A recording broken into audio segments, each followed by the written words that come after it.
What if I told you that not every cannabis equity organization operating in Virginia is funded or administered by the state, and understanding that difference could completely change how you approach opportunity, expectations, and compliance? Today, we are continuing our Virginia Cannabis Equity Education series by taking a clear, factual look at BIPOCANN, what it is not, and how it fits into the broader cannabis policy ecosystem. Here's the context.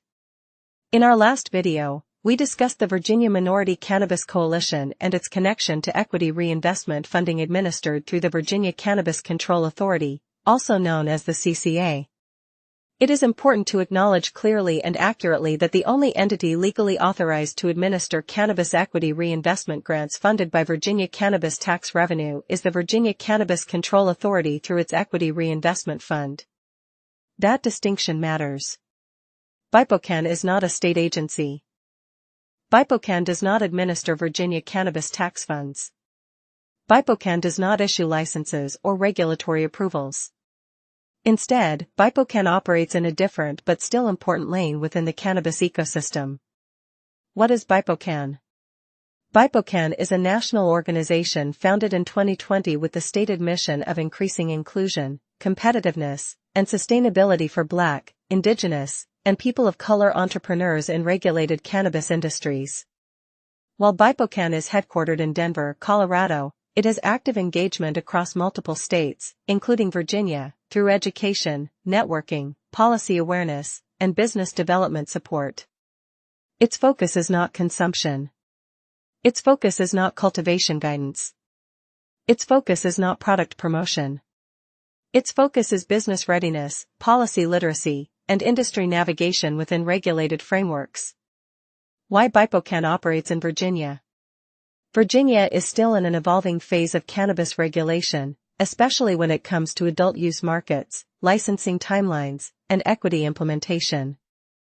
Organizations like BIPOCANN operate in Virginia to help individuals understand how regulated cannabis industries function nationally, how equity principles are applied differently by state, how entrepreneurs can prepare for compliance-based markets, how policy decisions affect long-term business viability. This preparation happens outside of state licensing authority, which is an important compliance distinction. The membership explained. BIPOCANN operates on a membership-based model. Membership typically provides access to educational sessions focused on policy and business fundamentals, networking opportunities with industry professionals, panels and discussions on compliance challenges, exposure to national best practices from other regulated states.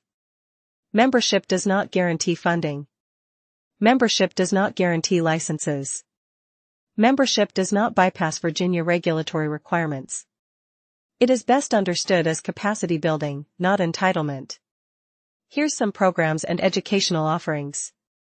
BIPOCANN programs often focus on understanding regulated cannabis supply chains, business formation and operational planning, compliance literacy across different states, investor readiness and capital conversations, policy awareness and advocacy education.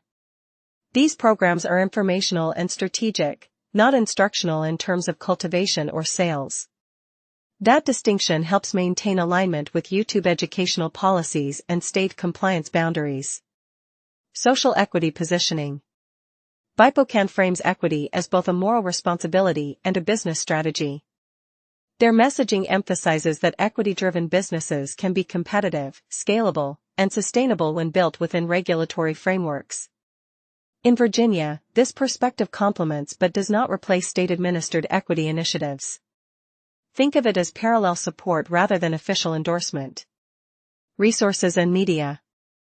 BIPOCANN produces educational content, public discussions, and media appearances focused on equity policy trends, regulatory comparisons between states, industry barriers faced by historically impacted communities, long-term structural challenges in cannabis markets. These resources are often used by entrepreneurs, advocates, and policymakers seeking a broader context. Who this affects in Virginia. This information is most relevant to Aspiring cannabis entrepreneurs in Virginia. Policy researchers and advocates. Community members exploring equity pathways. Individuals seeking education before markets open. Those comparing state-led versus non-profit-led support models. Understanding the difference helps prevent misinformation and unrealistic expectations. Here's a scenario. Imagine a Virginia resident interested in entering the future regulated cannabis market. They hear about BIPOCANN and assume it offers state funding or licensing access. That misunderstanding could lead to frustration. But if they understand that BIPOCANN provides education, networking, and national perspective, they can use it strategically while still following Virginia Cannabis Control Authority processes for actual licensing and funding. That clarity protects time, money, and compliance standing. Why this matters. Misinformation is one of the biggest risks in emerging cannabis markets.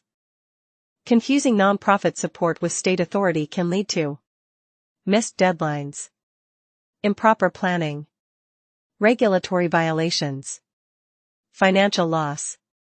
Clear distinctions help communities engage responsibly and sustainably. What to watch next?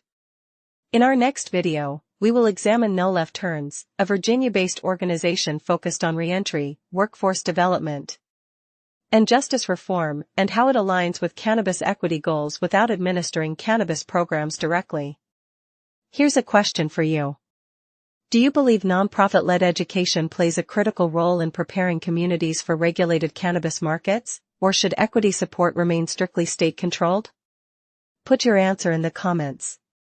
Before you go, please take the time to like, comment, and subscribe for more Virginia-focused cannabis law and policy